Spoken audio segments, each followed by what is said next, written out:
Assalamualaikum warahmatullahi wabarakatuh ya. Hari ini kita akan membongkar unboxing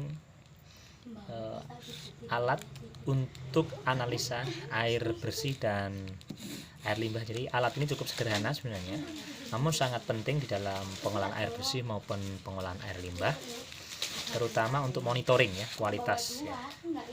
Dan alat ini itu ada paketan alat. Jadi yang pertama dia adalah paket TDS tester digital ya, paket TDS. Kemudian yang satu adalah paket pH, yaitu alat untuk hidroponik. Nah sebenarnya ini bisa digunakan untuk analisa onsite di plant ya, bisa dilakukan di pengolahan air bersih maupun pengolahan air limbah. Meskipun alat ini cukup sederhana, namun bisa digunakan. Alat ini kita beli dengan harga kurang lebih sekitar 60.000 ya dengan ongkirnya, dan banyak dijual secara online ya, baik itu di beberapa marketplace yang ada ya. Ini baru saja datang dan akan kita bongkar dahulu.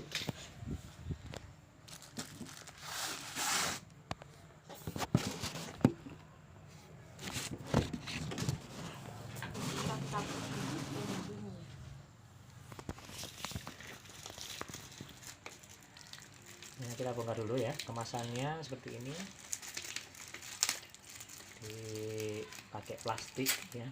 Kita belum pernah beli secara offline ya, lebih baik kita beli secara online ya. Hasilnya seperti ini.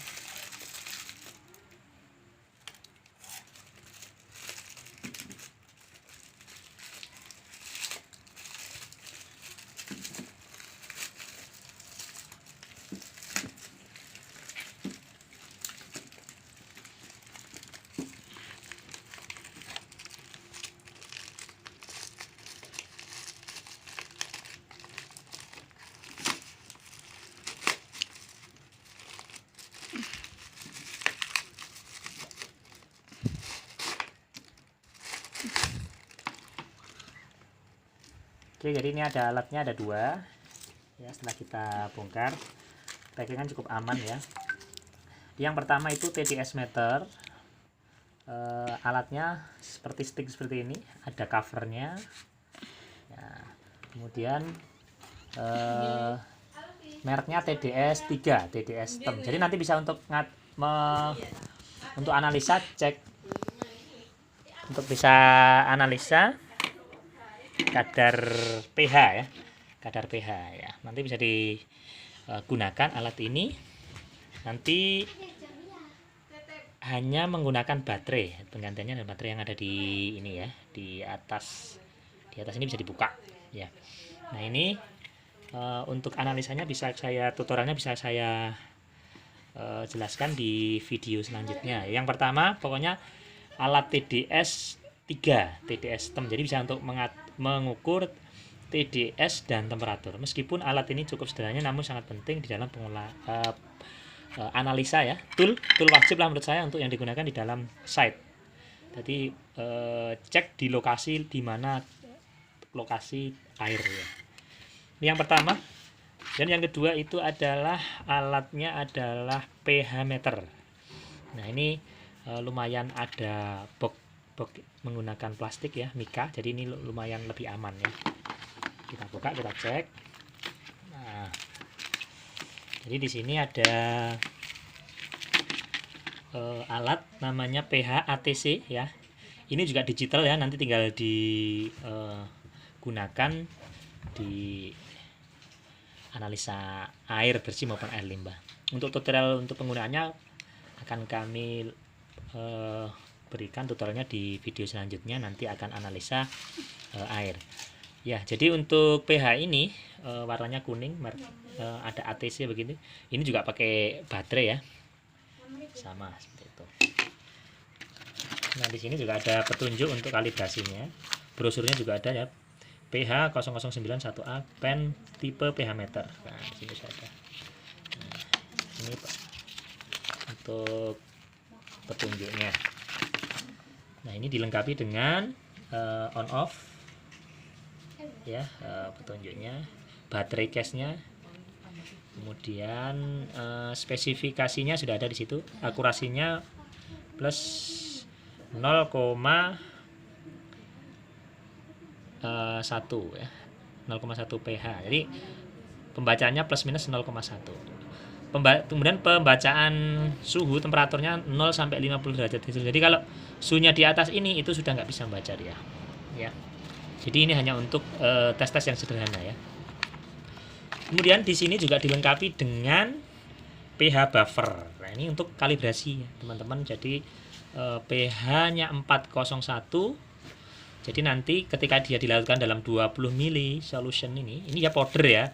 Nanti dilarutkan dalam 250 ml. Kemudian nanti kalau dicek pH-nya 4,01. Ketika dia menunjukkan 401 berarti dia kondisi normal. Nah, di bagian belakang ini juga ada petunjuknya penggunaannya. Jadi nanti masukkan powder ke dalam backup gelas 250 ml ya. Kemudian nanti dilarutkan, kemudian diaduk ya. Gunakan magnetic stir ya biar lebih akurat, lebih homogen ya. pH 4 dia akan menunjukkan nilai 4. Kemudian pada suhu 10 derajat Celcius. Nanti pada saat suhu 50 dia akan naik 4,06. Nah, seperti itu. Kemudian nanti pada pH karena ini adalah buffernya adalah buffer pH 4, maka kita gunakan kolom yang sebelah kiri. Jadi sebelah kiri ini adalah suhunya dan sebelah sini adalah nilai dari pH-nya. Seperti itu, teman-teman. Oke, jadi ini ada yang warna merah ini untuk pH asam ya, pH buffer powder ya. Yang selanjutnya ini adalah yang warna hijau, pH buffer powdernya 6,86. pH 6,86 untuk suhu 25 derajat Celcius. Ini sama, berarti di kolom 2 ketika nanti pH 6,86 itu di suhu 25 derajat Celcius. Nanti kalau pH 10, kalau suhunya 10 maka dia 6,92.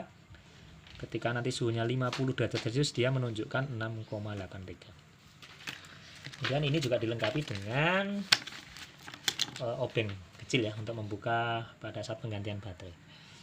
Nah, seperti ini. Ya, ini untuk alatnya. Jadi alat ini ada dua yang menurut saya sangat dibutuhkan dalam monitoring ya, analisa on-site di plant. Itu yang pertama itu adalah pH untuk mengetahui kadar asam, baik itu apakah air itu asam maupun basa atau netral. Seperti itu. Kalau asam berarti nilainya adalah 0 sampai 7 ya. Kalau netral dia pH 7, kalau dia basa 7 sampai 14. Yang selanjutnya adalah TDS. TDS ini sebenarnya total dissolved. Jadi ini untuk mengetahui lebih mudahnya untuk mengetahui kadar garam lah atau tingkat keasinan di dalam air. Ini sangat dibutuhkan juga ketika nanti ada di onsite seperti itu. Baik, itu petunjuk tutorial pada hari ini tentang bagaimana alat-alat yang dibutuhkan di dalam pengolahan air bersih maupun pengolahan limbah yang sangat bermanfaat buat operator air bersih maupun air limbah. Terima kasih, sampai jumpa di tutorial selanjutnya. Assalamualaikum warahmatullahi wabarakatuh.